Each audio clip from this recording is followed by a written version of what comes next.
কৃতিকের duplex বাড়িটা অত্যাধুনিক হলেও পরিধিতে খুব একটা বড় নয়। নিচতলায় হল আর গ্যারেজ ছাড়া আলাদা কোনো শোবার ঘর নেই। আর ওপরতলায় একটা মাস্টার বেডরুম, যেটা কৃতিকের নিজের। অন্যটা গেস্ট রুম, সেখানে আপাতত অরুরা থাকে। এছাড়া একটা রুম রয়েছে, সেটা কৃতিকের ব্যক্তিগত জিমনেশিয়াম। তবে এই পুরো বাড়িতে সব থেকে যেটা সুন্দর তা হলো দু সাইডে দুটো টানা ছাদ বারান্দা, আর তার একটাতে রয়েছে মিনি সাইজের একটা সুইমিং পুল। ওই 2-3টা বাথটাবের সমান পানি হবে আর কি। মূলত এটা ব্যবহারের থেকে সৌন্দর্য বর্ধনের জন্যই বেশি তৈরি করা হয়েছে। সন্ধ্যা রাতে ফ্রেগ্রেন্স মোমের লালচে আলোতে পুলের অগভীর নীল পানিটুকু ঝিলমিল করছে। দেখলে মনে হবে কোনো জাদুকরের তন্ত্রমন্ত্রের ফল। তাতেই আপাতত পা ডুবিয়ে বসে আছে এলিজা, অর্ণব, সায়র আর ক্যাথলিনও। যদিও বাইরে হু হু ঠান্ডা, তবে সেটাই উপভোগ করছে ওরা। এলিজা, অর্ণব আর সায়র হলো কৃতিকের বেস্ট ফ্রেন্ড। পরিবারও বলা চলে। ওদের সবার জীবনেই কোনো না কোনো অপূর্ণতা দিয়ে ঘেরা। চারজনেই পিছুটানবিহীন ছন্ন ছাড়া মানুষ। সোজা পথে না হেঁটে আঁকাবাঁকা পথের অ্যাডভেঞ্চারাস শিহরণ পেতেই বেশি পছন্দ করে ওরা। সামনে থেকে সব কিছু স্বাভাবিক মনে হলেও মূলত চারজনের জীবনই এক একটা গোলক ধাঁধা, আর সে কারণেই হয়তো ওরা সোলমেট। দীর্ঘদিনের বন্ধুত্ব ওদের। কৃতিক এখনও ভেবে পায় না ওর মতো একগুঁয়ে বদমেজাজি রকচটা মাথা গরম ছেলের সাথে ওরা এতগুলো বছর কিভাবে কাটিয়ে দিল, তাও উইদাউট এনি কমপ্লেইন। ছাদ বারান্দার রেলিং ঘেঁষে দাঁড়িয়ে মেঘলা আকাশের পানে এক নাগারে নিকোটিনের ধোঁয়া ওড়াচ্ছে কৃতিক। সেদিকে মুগ্ধ নয়নে তাকিয়ে আছে ক্যাথলিন। ক্যাথলিন হলো এলিসার কাজিন। বয়সে ওদের থেকে বেশ ছোটই, অনুর বয়সেই হবে হয়তো। তবে কেন যেন কৃতিকের প্রতি ওর অন্যরকম দুর্বলতা। ওর কোনো বাইক রাইড কম্পিটিশন মিস করে না ক্যাথলিন। এছাড়া বাইক রেসিং ফ্যান ক্লাবের টপ ফ্যান ব্যাজও ওর দখলে। আর সেখানে কৃতিক থাকে সবসময় নাম্বার 1 ট্রেন্ডিংয়ে। মোট কথা, রাইডার জেকের খুব বড় ভক্ত ক্যাথলিন। যদিও কৃতিকের এইসব বিষয়ে বিন্দু মাত্র ধারণা নেই, হতো কেবল নিজের ছন্ন ছাড়া হৃদয়টাকে একটুখানি প্রশান্তি দেওয়ার জন্যই জীবনটাকে অযাচিত বিপদের মুখে ঠেলে দেয়। কেন যেন এই ব্যাপারটায় এক পৈশাচিক আনন্দ পায় কৃতিক। ক্যাথালিনের ভালো লাগার ব্যাপারটা এলিজা সহ বাকি দুজনেও জানে, তবে বয়সের দোহাই দিয়ে কেউই খুব একটা পাত্তা দেয় না। আজ কৃতিকের জন্মদিন বলেই কেঁদে কেটে হাজার অনুরোধ করে তবে এলিজার সাথে এসেছে সে। সাথে করে কৃতিকের জন্য গিফটও এনেছে। তবে সে গিফট এই জীবনে কৃতিক খুলে দেখবে কিনা বলা বাহুল্য। বৃষ্টিতে আটকে গিয়ে অনু এখনও ফেরেনি বলে সারা সন্ধ্যা অরু আর নিজের রুম থেকে বের হয়নি। তবে এখন তো বৃষ্টি কমেছে, আপা ফিরল কিনা তা দেখতে কেবলই রুমের বাইরের করিডোরে পা রেখেছিল অরু। ঠিক তখনই ছাদ বারান্দা থেকে হাঁক ছেড়ে ডেকে উঠল এলিসা। এই যে শোনো, আমাদের সবার জন্য হট কফি বানিয়ে নিয়ে এসো তো। এলিসার কথায় বাদ সাথে সায়র খানিকটা গলা নামিয়ে বলে, ওই কাকে কি বলছিস? ও কি সার্ভেন্ট নাকি? ও কৃতিকের স্টেপ সিস্টার। অবাকের চরম সীমানায় গিয়ে এলিসা বলল, কি বলিস? কিন্তু কৃতিক যে বললো treat her like a servant. Sayar খটমটি কৃতিকের দিকে চাইল, যে এখনো ভাবলেশীন হয়ে একইভাবে দাঁড়িয়ে আছে। তারপর চোখ ঘুরিয়ে এলিসাকে বলে, আমাকেও একটা কথা বলেছে বাহাদুরটা, বোনকে বোন বলে পরিচয় দেয় না। কতটা খারাপ ভাবতে পারছিস? ব্যাপারটা আন্দাজ করতে পেরে তখনই অরুকে নিষেধ করার জন্য করিডোরে উঠে দিল এলিসা। কিন্তু দেখলো অরু সেখানে নেই। নিজের কথায় এই মুহূর্তে নিজেই লজ্জিত। তাই কৃতিকের দিকে তাকিয়ে কটমটিয়ে বলল, দাঁড়া, আমি দেখাচ্ছি ওকে। ওদের কথা শুনতে না পেয়ে অর্ণব গোয়েন্দাদের মতো সন্দিহান হয়ে প্রশ্ন ছুড়ল, কি বলছিস তোরা ফিসফিসি? আমার নামে কিছু নয় তো? আমাকে নিয়ে কিছু বললে কিন্তু একদম পারবি না, বলে দিলাম, সব বের করে ফেলবো। সায়র বিরক্ত হয়ে চোখ উল্টে বলল, ভুলে যাস না অর্ণব, তুই একজন হ্যাকার, কোনো ম্যাজিশিয়ান নস যে মনের কথা বের করে ফেলবি। ওদের কথার বহরে কৃতিকও এবার ঘুরে দাঁড়ালো। তৎক্ষণাৎ কথা ছুড়ল এলিসা, যে কে? ওরু তোর বোন হয়, আগে বলিসনি তো। কৃতিকের সোজা সাপটা জবাব, বোন হয় না তাই বলিনি, তাছাড়া ও কেন আমার বোন হতে যাবে? আমার বোন হওয়ার কি যোগ্যতা আছে ওর? এলিসা পাল্টা প্রশ্ন করবে তার আগে ট্রেতে করে সবার জন্য গরম গরম কফি নিয়ে হাজির হয় অরুর অবশ্য কফি চাওয়াতে তেমন একটা এগোতে লাগেনি, কফি তো চেয়েছে। তাছাড়া বাড়ি বয়ে আসা সবাই তো মেহমান, এতটুকু নিঃসংকোচে করাই যায়। কিন্তু অরুকে একজনের মোটেই ভালো লাগেনি, আর সেটা হলো ক্যাথলিন। মানে ও এই ব্যাপারটা নিতেই পারছে না, যেখানে ও হাজার চেষ্টা করে তবেই কৃতিককে একটু চোখের দেখা দেখতে পায়, সেখানে এই ব্রাউন স্কিন লম্বা চুলওয়ালা মেয়েটা কিনা কৃতিকের বাড়িতে 24 ঘন্টা থাকে, দিন রাত কৃতিকের মুখোমুখি হয়, ওর সাথে কথা বলে, হাসাহাসি করে। ব্যাপারটা ভাবতেই ক্যাথলিনের কেমন গা জ্বলে উঠল। কোনো এক অজানা কারণে হুট করেই মেয়েটার প্রতি রাগ উগড়ে আসছে অরুর ঠোঁটের কোণে লেগে থাকা হালকা আন্তরিকতা মাখা হাসিটা দেখে একান্তেই ফোঁসফাঁস করছিল ক্যাথলিন। তখনই ওর দিকে কফির কাপটা এগিয়ে দেয় অরু, কিন্তু ক্যাথলিন তো এটা নেবে না, সবার সামনে ফিরেও দিতে পারবে না, তাই ইচ্ছে করেই গরম কফিটা উল্টে ফেলে দেয়। তবে অসাবধানতায় পুরো কফিটাই অরুর হাতে ছিটকে পড়ল। কফিটা ছিল ধোঁয়া ওঠা আগুন গরম, তবুও অরু চেঁচালো না, কেবল শব্দের মৃদু আর্তনাদ বেরিয়ে এলো ওর মুখ থেকে। তৎক্ষণাৎ ওর কাছে ছুটে এলো সায়র, অন্যান্যরাও ব্যস্ত হয়ে পড়েছে ও ঠিক আছে কিনা দেখার জন্য। শুধু কৃতিক ছাড়া ও এখনও নিজের জায়গাতে স্থির দাঁড়িয়ে সবটা দেখছে। নিজের অজান্তেই কখন যে হাত দুটো মুষ্টিবদ্ধ করে ফেলেছে হদিশ নেই তার। সায়র তাড়াহুড়ো করে অরুর হাতটাকে টেনে উল্টে পাল্টে দেখে নিল, হাতের অনেকটা জায়গা ধরে লালচে বর্ণ ধারণ করেছে। অরুর চোখ মুখ এখনো খিঁচে বন্ধ করে বসে আছে, মুখে কোনো রা নেই, কেবল চোখ দিয়েই টুপটুপ করে ঝরে পড়ছে ব্যথা তোর নোনা জল। হারি ওকে বেবি? উদ্গ্রীব হয়ে প্রশ্ন করল সায়র। অরু জবাব দিল না, বসে রইল একইভাবে। ওর হাতে জ্বালা করছে ভেবে ফুলের শীতল পানিতে হাতটা ডুবিয়ে দিল সায়র। কয়েক মুহূর্ত পরে পিটপিট করে চোখ খুলল অরু। ঠান্ডা পেয়ে সত্যি বেশ আরাম লাগছে এখন। ওদিকে এলিসা ক্যাথলিনের দিকে চেয়ে চোখ পাকাতেই ক্যাথলিন এসে ক্ষমা চাইল অরুর নিকট। I'm sorry, Oru. I didn't mean it.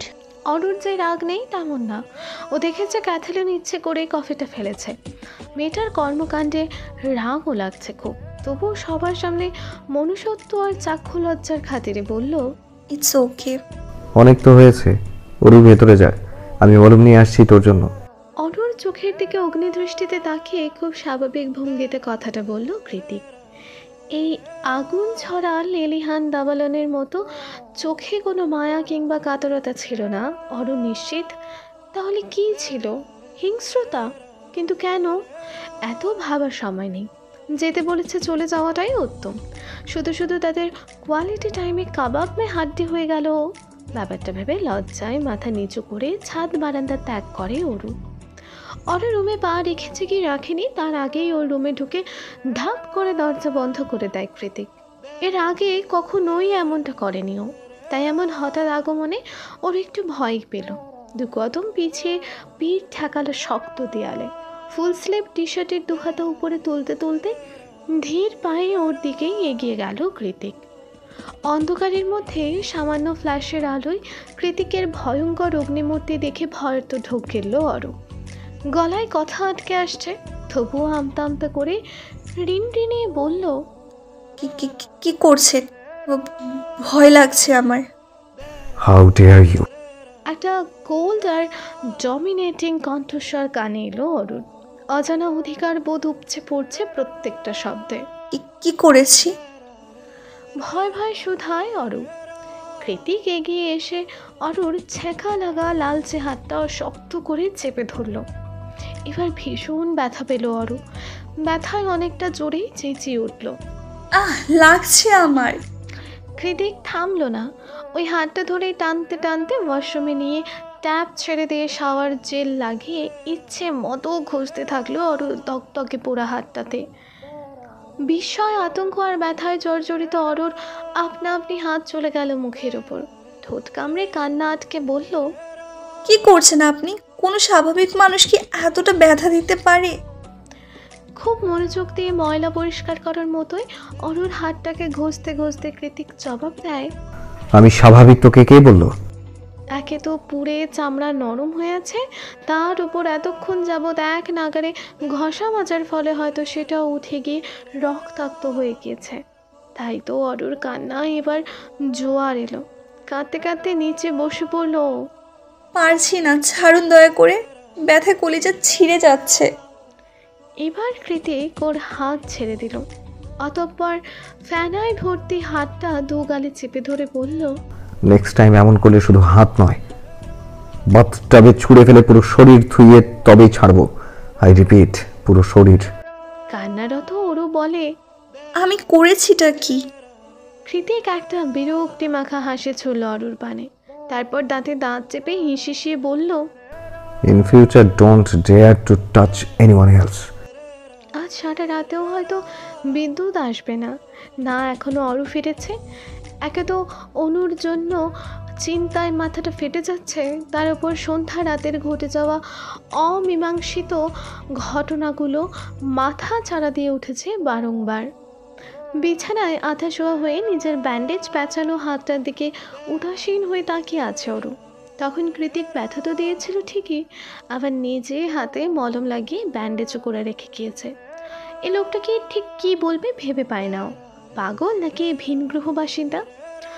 অরুর আনমনা ভাবনার ছেদ ঘটে দরজায় কড়া নাড়ার আওয়াজ পেয়ে।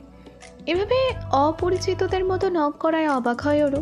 নিশ্চয়ই আপা নয়, তাই একটু ঠিকঠাক হয়ে বসে বলল, আসুন। সঙ্গে সঙ্গে দরজা ঠেলে ভেতরে প্রবেশ করলো এলিসা। এলিসা মেয়ে, তবে চলন বলন কোনোটাই মেয়েদের মতো নয়।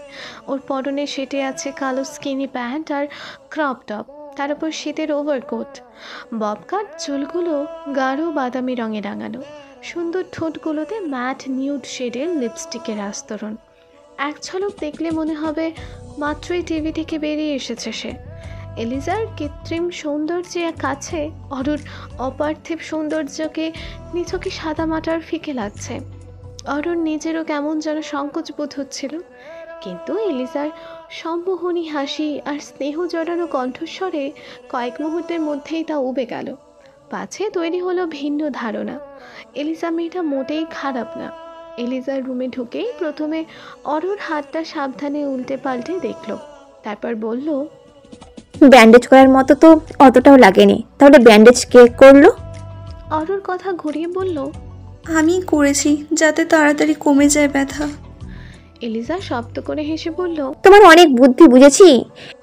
এলিজার কথায় অরু হেসে দেয়, তারপর বলে, আমি জানি আপনি মজা করছেন। এই মেয়ে, আপনি করে কাকে বলছো? আমি কৃতিকের বেস্ট ফ্রেন্ড হতে পারি, কিন্তু আমি এখনো সুইট 16। আমাকে তুমি করে বলবে কেমন? ঠিক আছে আপু, বলবো, কিন্তু বেস্ট ফ্রেন্ড বানানোর জন্য আর মানুষ পেলেন না? ওই হনুমানটাকে, না মানে কৃতিক ভাইয়াকে। এলিজা ঠোঁটের কোণে হাসি নিয়ে জবাব দেয়, মানুষ হিসাবে কৃতিক কেমন আমার জানা নেই অরু, তবে ফ্রেন্ড হিসেবে ওদের তিনজনের জুড়ি মেলা ভার। আমি খুব লাকি যেন ওদের মতো বন্ধু পেয়েছি। আমাদের চারজনের কারোই টাকা পয়সা কিংবা অর্থবিত্তের অভাব নেই। আমাদের কাছে যে জিনিস সব থেকে অভাব তা হলো একটা পরিবার, স্বার্থহীন উষ্ণ ভালোবাসার মানুষের অভাব। আমরা চারজনেরই ভালোবাসার কাঙাল, পরিবারের কাঙাল। তাই হয়তো উপরওয়ালা আমাদেরকে বন্ধুত্বের মতো সুন্দর একটা সম্পর্ক বেঁধে দিয়েছে। এলিজার কথার পাছে অরু নিঃশব্দে ভারী নিঃশ্বাস নেয়। একটু থেমে এলিজা আবারও বলল, অর্ণব আর সায়রের তাও বাবা মা নেই, কিন্তু আমার কৃতিকের তো থেকেও নেই। অরু মেয়েকে হেসে জানার ভান ধরে বলল, না আপু, ভুল ভাবছেন, কৃতিক ভাইয়ারও বাবা মা কেউ নেই। এলিজা অবাক চোখে অরুর পানে চাইল, মনে মনে ভাবলো, তার মানে এই মেয়ে কিছুই জানে না। কি হলো আপু, ভুল কিছু বললাম? কৃতিকের মা বেঁচে আছে Aru. She is completed alright and living with another man. এলিজার কথায় অরু যেন আকাশ থেকে পড়ল। তাহলে কি এতদিন ধরেও ভুল জানতো কৃতিকের মা মারা যায়নি? এলিজা আরও খানিকটা জটলা খুলবে, তার আগেই ক্যাথালিনের বিকট চিৎকার শুনে ছুটে বেরিয়ে এলো এলিজা। পেছন পেছন এগিয়ে যায় অরুও। হলরুমের মধ্যিখানে বসে থরথর করে কাঁপছে ক্যাথলিন। ওকে চারিদিক থেকে ঘিরে রেখে অর্ণব আর সায়র কৃতিক সেদিকেই তাকিয়ে কাউচে বসে আপেল খাচ্ছে। এলিজা দোতলার করিডোর দিয়ে এক নজর পরখ করে দৌড়ে নিচে নামলো। আরও সেখানেই দাঁড়িয়ে সবটা বোঝার চেষ্টা করলো। কি হলো হঠাৎ ক্যাথলিনের? নিচে গিয়ে এলিজা জিজ্ঞেস করতেই অর্ণব জানায় ক্যাথলিন হাতে ইলেকট্রিক শক খেয়েছে। হাতের অবস্থা বেগতিক, সেই সাথে পুরো শরীর থরথরিয়ে কাঁপছে। এলিজা বলল, কি করে হলো এসব ক্যাথ? ঘরে তো বিদ্যুৎ নেই। ক্যাথলিন কাঁপা কাঁপা গলায় বলল, আমি জানি না, জেকে ভাইয়া বলেছিল স্প্রেজো পান করবে, সেটা বানিয়ে কফি মেকারের কাছে এসেছিলাম, তখনই। কথাটুকু শেষ করে আবারও হু হু করে কান্নায় ভেঙে পড়ে ক্যাথলিন। জেকে, তুই আবার কবে থেকে স্প্রেসো খাস? আগে তো দেখিনি। নিঃসংকোচে আপেল কামড় বসাতে বসাতে কৃতিক বলে, আরে আর ঠান্ডার মধ্যে একটু তেতো কফি খেতে ইচ্ছে করছিল। তাছাড়া আমি তো আর ক্যাথলিনকে বলিনি, ও নিজেই বলল। আমি ভাবলাম কফি মেকারটা তো অ্যানালগ, ব্যাটারিতে চলে, রিস্কের তো কিছুই নেই। এলিজা আড়ালে নিঃশ্বাস ছেড়ে কিচেন কাউন্টারের দিকে এগিয়ে গিয়ে বলল, কোন কফি মেকার আমি দেখি তো। সঙ্গে সঙ্গে ওর হাত টেনে ধরে অর্ণব। সচকিত হয়ে সে বলে, একদম না, তোর কিছু হয়ে গেলে আমি শেষ। আশ্চর্য, শেষ মানে? তাছাড়া আমার হবেটা কি? তোকে নিয়ে আমি কোনো রিস্ক নেব না, ব্যাস। এলিজা নিজের দিকে হাত টেনে বলে, অর্ণব হাত ছাড়। না, ছাড়বো না। অর্ণব এই মুহূর্তে খুবই সিরিয়াস। অন্য সময় হলে হয়তো এলিজার কথাই শুনতো। সায়র এদের সিনেম্যাটিক কাহিনী দেখে বিরক্তি প্রকাশ করে বলল, গাইস প্লিজ, গভীর রাত হয়ে যাচ্ছে। ক্যাথালিন বেচারিকে ডাক্তারের কাছে নিয়ে চল, ওকে চেক আপ করাতে হবে। ওরা সবাই চলে গিয়েছে কয়েক মুহূর্ত মাত্র। অরু এখনো করিডোরেই দাঁড়িয়ে আছে। কৃতিক ওকে লক্ষ্য না করেই বাইরে গিয়ে মেইন সুইচ বোর্ডটা অন করে দিয়ে আসে। সঙ্গে সঙ্গে আলোকিত হয়ে ওঠে মাঝারি সাইজের অত্যাধুনিক হলরুমের চারপাশটা। অরু ভ্রু কুঞ্চিত করে মনে মনে আওড়ালো, তার মানে বিদ্যুৎ অনেক আগেই এসেছে, উনি সুইচ বোর্ড অফ করে রেখেছিলেন, কিন্তু কেন? ভোর হতে না হতেই গোল্ডেন গেট ব্রিজ দিয়ে ছুটেছে গাড়ির বহর। কেবল গাড়ি নয়, ফরেনাইট ট্যুরিস্ট থেকে শুরু করে স্থানীয় পথচারী সবাই গন্তব্যের উদ্দেশ্যে পা চালাচ্ছে আপন গতিতে।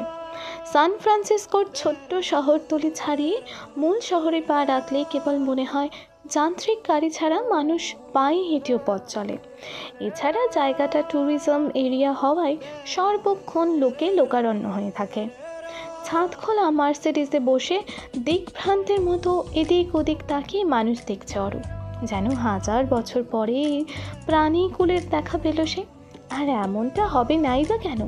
গত 1 মাস ধরে ওই নির্জন শুনশান বাড়িতে থেকে থেকে বিরক্তি ধরে গিয়েছে ওর। ঘর কোনো হওয়ার দরুন টিকতে পেরেছে বইকি, অন্য কেউ হলে আলবাত পাগল বনে যেত। তবে অরু এই মুহূর্তে পাগলের মতোই উদ্ভট চাহনি ফেলে চারিদিকে ঘুরে ঘুরে দেখছে, যেন পৃথিবীর মাটিতে আজই ওর প্রথম দিন। অরুর কাহিনী দেখে কৃতিক হুট করে গাড়ির বাটনে প্রেস করে ছাদটা তুলে দিল। কৃতিকের এমন কাণ্ডে অরু মুখ কালো করে ওর পানে চাইল। সুন্দর ফর্সা চেহারার সাথে এঁটে থাকা তীক্ষ্ণ চোয়ালটা শক্ত হয়ে আছে বরাবরের মতোই। চোখের সৌন্দর্যে সামিল হয়ে আছে কালো রাঙা চৌকা রোদ চশমাটা। রাস্তার দিকে এক ধ্যানে তাকিয়ে থাকা থেকে শুরু করে এক হাত দিয়ে ড্রাইভ করা প্রত্যেকটা কাজেই উপচে পড়ছে নজর কাড়া আভিজাত্য আর পুরুষত্ব। এই পুরুষের প্রতি যে কেউ এক দেখায় ফিদা হতে বাধ্য। তবেই তার আচার আচরণ এমন অমানবিক কেন ভাবছে ওরও। কারণ এই বাহ্যিক সৌন্দর্যের সাথে ভেতরের মানুষটা যে কোনো রূপে মিল খুঁজে পায় না। আমাকে দেখা বন্ধ কর, আমি ডিস্ট্র্যাক্ট হচ্ছি। তৎক্ষণাৎ চোখ নামিয়ে নিজের হাতের দিকে চাইল অরু। সফেদ রঙা ব্যান্ডেজ হাতে নিয়েই আজ প্রথম দিন ভার্সিটিতে যাচ্ছে ও। আর এই ব্যান্ডেজ করা ক্ষতটা অন্য কারো নয়, বরং ওর পাশের মানুষটার দ্বারাই তৈরি। যদিও কৃতিক সবসময় গোমরা মুখেই থাকে, তবু রাতের সেই ভয়ানক কোল্ড হার্ট আর অগ্নি দৃষ্টিরত কৃতিকের সাথে এখনকার কৃতিকের দিন রাত তফাৎ। আজ প্রথম দিন তাই কৃতিকের সাথেই যাওয়ার সুযোগ পেয়েছে অরু, কারণ কৃতিক ওই একই ভার্সিটির প্রফেসর। তবে কৃতিক এটাও সাফ সাফ জানিয়ে দিয়েছে আজই ফার্স্ট আর আজই লাস্ট। এরপর ও কখনো অরুকে নিয়ে যেতে পারবে না। তার বদলেই অরুর জন্য বরাদ্দ করা হয়েছে একটা ছোট্ট সাইজের প্যাডেল বাইক বা সাইকেল। সফেদ ব্যান্ডেজটা নখ দিয়ে খুঁড়তে খুঁড়তেই অরু যখন নানান অযাচিত চিন্তায় বিভোর, ঠিক তখনই আপন সুরে বেজে উঠল ওর মুঠো ফোনটা। কোনো এক কারণে অনেকটা তড়িঘড়ি করেই ফোনটা কানে তুলল অরু। ওপাশের ব্যক্তিকে কিছু বলার অবকাশ না দিয়েই অরু বলল, হ্যালো নীলিমা, অবশেষে ফোন করলি তুই? জানিস কাল সারা রাত তোকে কতবার ফোন করেছি, একবারও কল তুলিসনি তুই। অরু যতটা উচ্ছ্বাস নিয়ে কথাগুলো বলল, নীলিমার কণ্ঠস্বর ছিল ঠিক ততটাই নির্জীব আর ক্লান্ত। ও বলল, আমি বুঝতে পারিনি এটা তুই। তাছাড়া কাল সারা রাত হসপিটালে ছিলাম, ফোন হাতের কাছে ছিল না। অরু জিজ্ঞেস করে, কেন, কি হয়েছে, তুই ঠিক আছিস? হ্যাঁ রে, আমি ঠিকই আছি, কিন্তু তিথি। তিথি নামটা শোনা মাত্রই অরুর মনে পড়ে যায় সেদিনের তিথির করা অজস্র অপমানের কথা। পাছে এসে ভর করে তিথির প্রতি একরাশ ঘৃণা আর বিরক্তি। তবু কথা আগাতে জিভ দিয়ে সামান্য ঠোঁট ভিজে অরু শুধায়, কি হয়েছে? নীলিমা কাঁদো কাঁদো গলায় বলে, জানি না অরু, হুট করে আমাদের তিথির মতো চঞ্চল হাসি খুশি মেয়েটার সাথে এরকমটা কেন হলো? কি হয়েছে সেটা তো বল। মাত্র একদিনে ওর সাথে অনেক কিছু হয়েছে অরু। কিছু তুচ্ছ কারণে ভার্সিটির তিথির ছাত্র বাতিল করে দিয়েছে, আর ঠিক সেদিনই হুট করে ওর বাবার এত বড় পজিশনের জবটাও চলে গিয়েছে। একদিনের ব্যবধানে ওর ক্যারিয়ার, ওর বাবার ক্যারিয়ার সব শেষ হয়ে গিয়েছে। তাহলে ওর মনের অবস্থা একটাবার ভাব। আর ওর সব থেকে আশ্চর্য ব্যাপার হলো, তিথির বাবা জেকে গ্রুপের মার্কেটিং ডিপার্টমেন্টের কর্মকর্তা ছিলেন। বহু বছর আগের ক্যারিয়ার হুট করেই শেষ। বলতে বলতে অনেকটা কান্নাই করে দেয় নীলিমা। তাহলে হসপিটালে কেন ছিলি? এতগুলো শক একসাথে নিতে পারেনি তিথির আম্মু। এসব ঘটনায় কাল রাতে হুট করেই উনি স্ট্রোক করে বসেন, তাই সেখানেই ছিলাম সারা রাত। কথাগুলো শুনে অরুরও খারাপ লেগেছে, কিন্তু ওর তো এখানে কিছুই করার নেই। তাই অরু চাপার নিঃশ্বাস ছেড়ে জিজ্ঞেস করলো, আন্টি এখন কেমন আছেন? আগের চেয়ে বেটার। এখন বল, তোর খবর কি অরু? নীলিমাকে তৎক্ষণাৎ থামিয়ে দিয়ে অরু বলে, আমার কথা পরে বলবো ক্ষণ, তার আগে তুই আমাকে বল নিখিল ভাই কোন ভার্সিটিতে অ্যাডমিশন হয়েছে নীলিমা? অরুর মুখ থেকে কথাটা বের হওয়ার সঙ্গে সঙ্গেই গাড়িতে আকস্মিক ব্রেক কষল কৃতিক। হঠাৎ করে এমন হাওয়াতে কম্পিত হয়ে উঠল অরুর বক্ষ পিঞ্জর। সামনের দিকে হুমড়ি খেয়ে পড়তে পড়তেও যেন বেঁচে গেল। আতঙ্কে চোখ দুটো বড় বড় করে ঘুরে তাকালো কৃতিকের পানে। তখনও মোবাইল ফোনটা অরুর কানেই ছিল, তবে খুব বেশিক্ষণ সেটার কানে স্থির রইল না। অরু কিছু বুঝে ওঠার আগেই ফোনটাকে অরুর কান থেকে ছিনিয়ে নিয়ে সেটাকে সজোরে মাঝ রাস্তায় ছুঁড়ে মারে কৃতিক। কয়েক মুহূর্তের মধ্যে সুন্দর চকচকে হ্যালো কিটি কভার দিয়ে মোড়ানো ফোনটা পরিণত হয় ধ্বংসাবশেষে। নিজের শখের ফোনের এমন করুণ দশা দেখে আঁতকে উঠল অরু। হিংস্র বাঘিনীর ন্যায় দৃষ্টিপাত করল কৃতিকের পানে। তবে মুখ দিয়ে কিছু বলার অবকাশ দিল না কৃতিক, বরং তার আগেই গাড়ির দরজা খুলে গর্জে উঠে বলল, গেট আউট। অরু চমকে উঠে বলল, কি বলছেন, এই মাঝ রাস্তায় কোথায় নামবো আমি? Get out. কৃতিক একই বাক্য পুনরায় উচ্চারণ করে। এক প্রকার হাত ধরে ঠেলেই মাঝ রাস্তায় নামিয়ে দিল অরুকে। তারপর ওয়ালেট থেকে একটা $100 নোট বাড়িয়ে দিয়ে বলল, সামনেই বাস স্টপেজ, নেক্সট বাস সোজা ভার্সিটির সামনে গিয়ে থামবে, গো অ্যাহেড। অরু বিচারি না পারতে টাকাটা হাতে নিল। কৃতিক তৎক্ষণাৎ ঠাস করে গাড়ির দরজা বন্ধ করে দিয়ে গাড়ি স্টার্ট দেয়।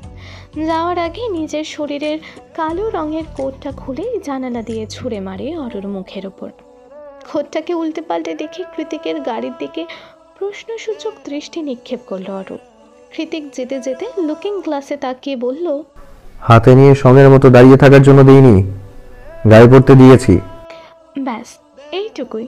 তারপর সাঁই সাঁই করে হাজারো অচেনা গাড়ির ভিড়ে হারিয়ে গেল একমাত্র চেনা মার্সিডিসটা। অজ্ঞাত অরু ভাবলেশীন চোখে সেদিকেই তাকিয়ে রইল খানিকক্ষণ। মাথায় তখন একটাই প্রশ্ন খেলে গেল ওর, কৃতিক কি আদৌ মানুষের কাতারে পড়ে? মনের মাঝে একরাশ হতাশার কষ্ট নিয়ে কোনো মতে ভার্সিটিতে এসেছে অরু। শীত নিবারক হিসেবে গায়ে জড়িয়ে রেখেছে কৃতিকের ব্র্যান্ডেড ব্ল্যাক কোট। গেট দিয়ে ক্যাম্পাসে ঢুকতে ঢুকতে অরু ভাবছে, এভাবে ভেঙে পড়লে চলবে না। যত যাই হোক পড়াশোনাটা চালিয়ে যেতেই হবে তাকে। তবে সেই ভাবনারা বেশি দূর এগোতে পারল না। নিজেকে নিজেই মোটিভেশন দিতে দিতে কখন যে হাজারো অচেনা অপরিচিত মুখের ভিড়ে কাঙ্ক্ষিত পরিচিত শ্যাম পুরুষের মুখখানা চোখের সামনে চলে এলো, সে কথা ঠাউর করতে পারল না অরু। ঠিক আগের মতোই ক্যাম্পাসের প্রশস্ত সিঁড়িতে আসন পেতে কানে হেডফোন লাগিয়ে বই পড়ছে সে। হঠাৎ করে কি জানি কি হয়ে গেল, ছলা ঢেউ তুলে জোয়ার আসার মতোই বানভাসী হলো মনের নদী। মুখ থেকে অজান্তেই বেরিয়ে এলো খুব পরিচিত সেই চেনা নাম, নিখিল ভাই। চারিদিকে কে আছে কে নেই কিছুই আর চোখে পড়ল না অরূপ, বরং নিষ্পলক হয়ে দ্রুত পায়ে এগিয়ে যেতে লাগলো সেই চেনা মুখের মানুষটির দিকে। তবে পুরোপুরি কাছে যাওয়ার হলো না আর তার। আগেই নিখিলের কাছে পৌঁছে গেল ভিন দেশে দুজন সুন্দরী আগন্তুক রমণী। কয়েক মুহূর্তের মধ্যেই তাদের সাথে হাসি ঠাট্টায় মাতোয়ারা হয়ে উঠলেন নিখিল। তাই অরুণ আর সেদিকে পা বাড়ানোর সাহস হলো না, বরং দূর থেকেই নিখিলের হাস্যোজ্জ্বল মুখের পানে চেয়ে শুধালো, আপনি ভালো আছেন নিখিল ভাই? অরুণ থেকে কয়েক মিটার দূরত্বে দাঁড়িয়ে এই পুরো ব্যাপারটা দু হাত মুষ্টিবদ্ধ করে স্ক্যান করে নিল আরেকজন। তবে সেটা অন্য কেউ নয়, অরুতে ভীষণভাবে আসক্ত এক ছন্ন ছাড়া পুরুষ, মিস্টার জায়ান কৃতিক চৌধুরী। অরু বাসে আসলেও অরুর পরেই ভার্সিটিতে প্রবেশ করেছে কৃতিক, কারণ ও গাড়ি নিয়ে বাসের পেছনে পেছনে এসেছে। তারপর ক্যাম্পাসে ঢুকতেই এই কাহিনী। তবে আশ্চর্যের বিষয় হলো এই মুহূর্তে কৃতিকের চোখে মুখে কোনো গম্ভীরতার লেশ মাত্র নেই, বরং ঠোঁটের কোণে আটকে আছে একটা রহস্যজনক কপট বাঁকা হাসি। কপট হাসিটা ধরে রেখে কৃতিক অস্ফুট স্বরে বলে, আমার বোকা পাখি, সত্যিটা জানলে কতই না কষ্ট হবে তোর জান, but I am okay with that, cause তুই শুধু আমার। অরু আজকার মুখ দেখে ঘুম থেকে উঠেছিল কে জানে। প্রথম দিন ভার্সিটিতে আসার উদ্দেশ্যে বের হওয়ার পর থেকেই একটার পর একটা ঝামেলা লেগেই আছে পেছনে। প্রথমে কৃতিকের মতো বদমেজাজি লোকের সাথে বের হতে হলো, অতঃপর রাস্তায় বিশাল অঘটন। একটু আগে নিখিল ভাইয়ের সাথে দেখা হয়েও হলো না, আর এখন ক্লাস থেকেই বের করে দিল কৃতিককে। এখন অবশ্য দোষটা কৃতিকের নয়, অরুরই বেশি ছিল। ক্লাসের মধ্যে বাইরে উঁকি ঝুঁকি দিয়ে নিখিল ভাইকে খুঁজতে গিয়েই বেজেছে বিপত্তি। ভরা ক্লাসে সবার সামনে কৃতিক এক রাম ধমক দিয়ে ক্লাস থেকে বের করে দিয়েছে অরুকে। কিন্তু অরু এটা ভেবে পায় না বাংলা ডিপার্টমেন্ট থেকে এসে ইকোনমিক্স কে নেয়, কেনই বা কৃতিক বেছে বেছে এই বিদঘুটে সাবজেক্টই ভর্তি করালো ওকে। এটা ইন্টারন্যাশনাল ইউনিভার্সিটি, ফরেনার স্টুডেন্টসদের অভাব নেই এখানে, সেই সাথে সাবজেক্টেরও।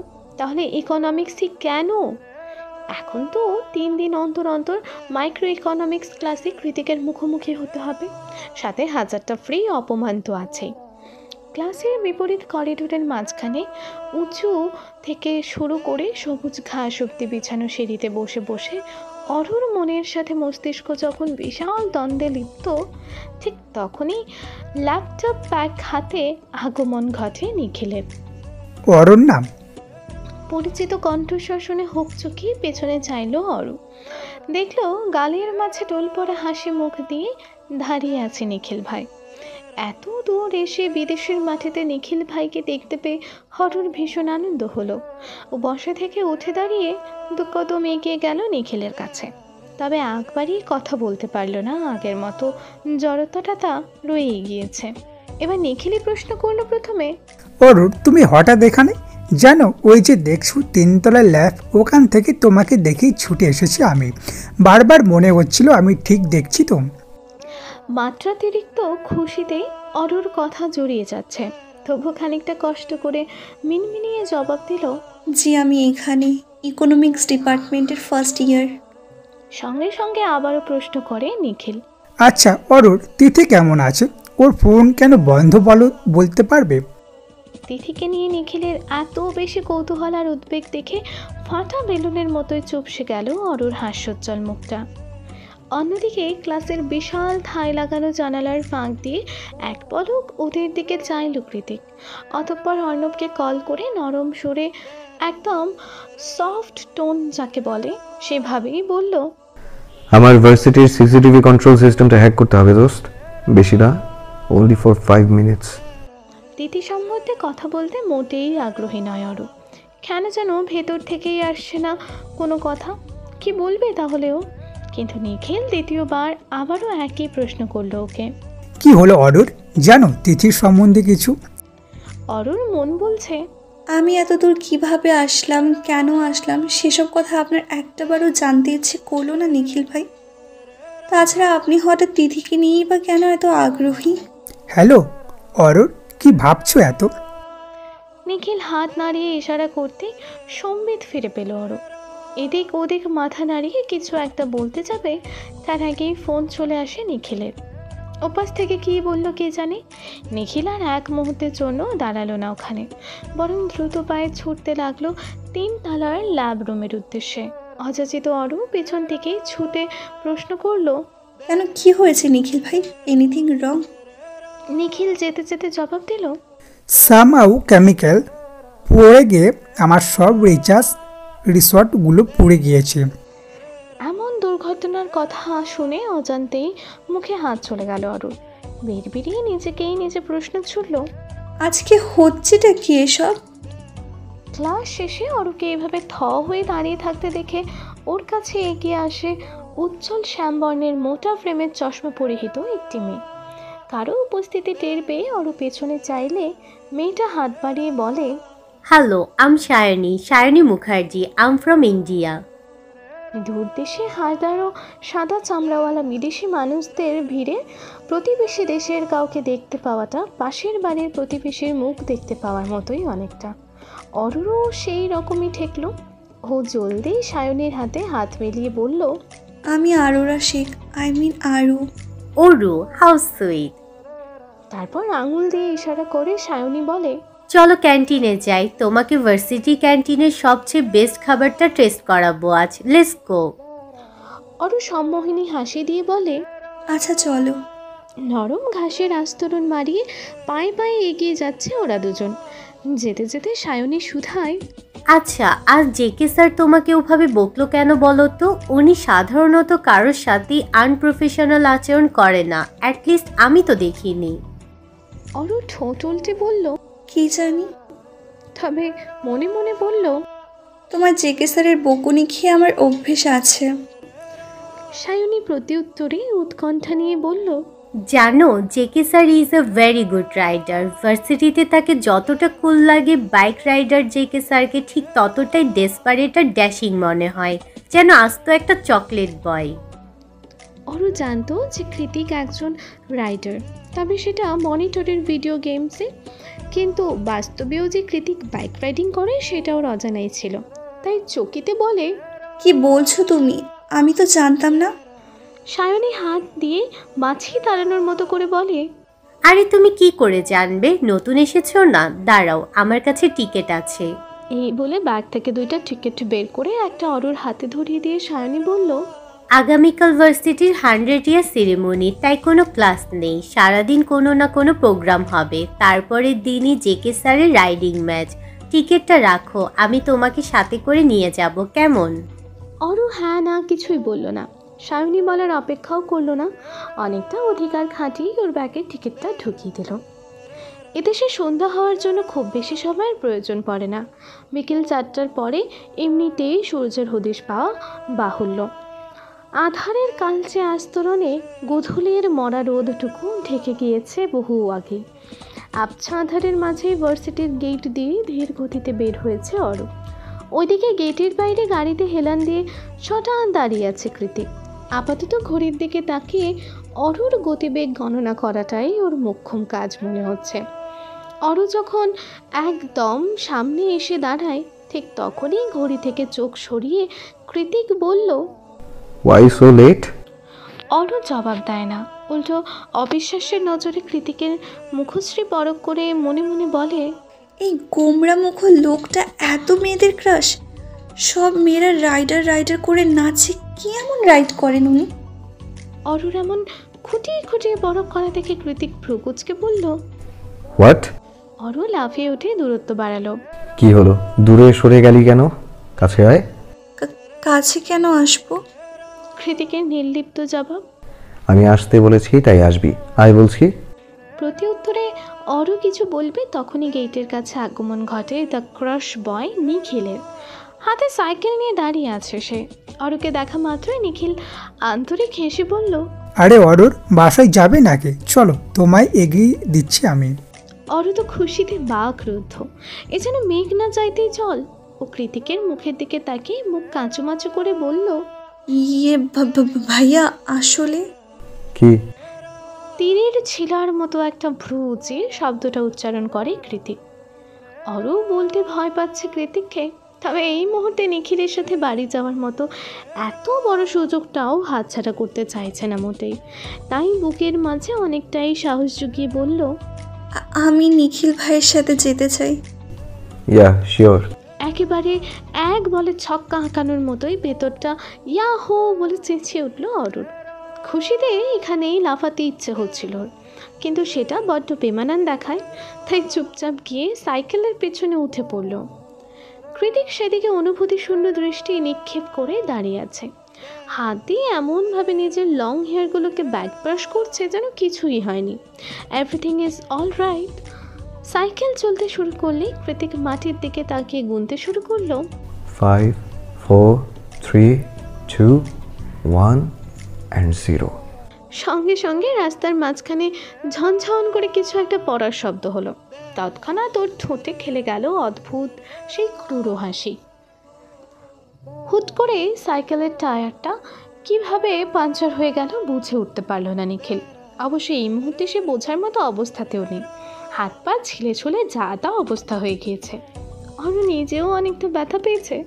কৃতিক দ্রুত এগিয়ে এসে ব্যস্ত ভঙ্গিতে শুধালো, আর ইউ অলরাইট মিস্টার নিখিল? প্রতি উত্তরে নিখিল আদৌ জবাব দিল কি দেয়নি তার জন্য এক মুহূর্ত অপেক্ষা না করে কৃতিক দ্রুত অরুকে কোলে তুলে নিয়ে যেতে যেতে বলল, ওকে বাই দেন। অরুকে কোলে তুলতেই অরু অবাক হয়ে জোরে জোরে বলল, আরে আরে নিখিল ভাই পড়ে আছে আর আপনি আমাকে নিয়ে চলে যাচ্ছেন? কৃতিক হাঁটতে হাঁটতে জবাব দেয়, হ্যাঁ, কারণ আমি তো নিখিল ভাইয়ের প্রতি একটু ইন্টারেস্টেড না। আমি যার প্রতি ইন্টারেস্টেড তাকে সাথে করেই নিয়ে যাচ্ছি। কি বলেন? কার প্রতি আগ্রহী? কৃতিক দুই হাতে আগলে রাখা অরুর দিকে তাকিয়ে কটমুটিয়ে বলল, বিলিভ মি অরু, তুই আর একটাও বাড়তি কথা বললে আমি তোকে এখানেই ফেলে চলে যাব। আর তুই ভালো করেই জানিস আমি যেটা বলি সেটাই করে ছাড়ি, কারণ তোর পেছনে ওয়েস্ট করার মতো বেহুদার টাইম আমার নেই। সো মুখে ফুল স্টপ টান। কৃতিকের কথার পাছে অরু আর কথা বাড়ানোর সাহস পায় না। মুখে দাড়ি কমা ফুল স্টপ সব কিছু টেনে দিয়ে মাথা হিলিয়ে পড়ে থাকে কৃতিকের প্রশস্ত বাহুডোরে।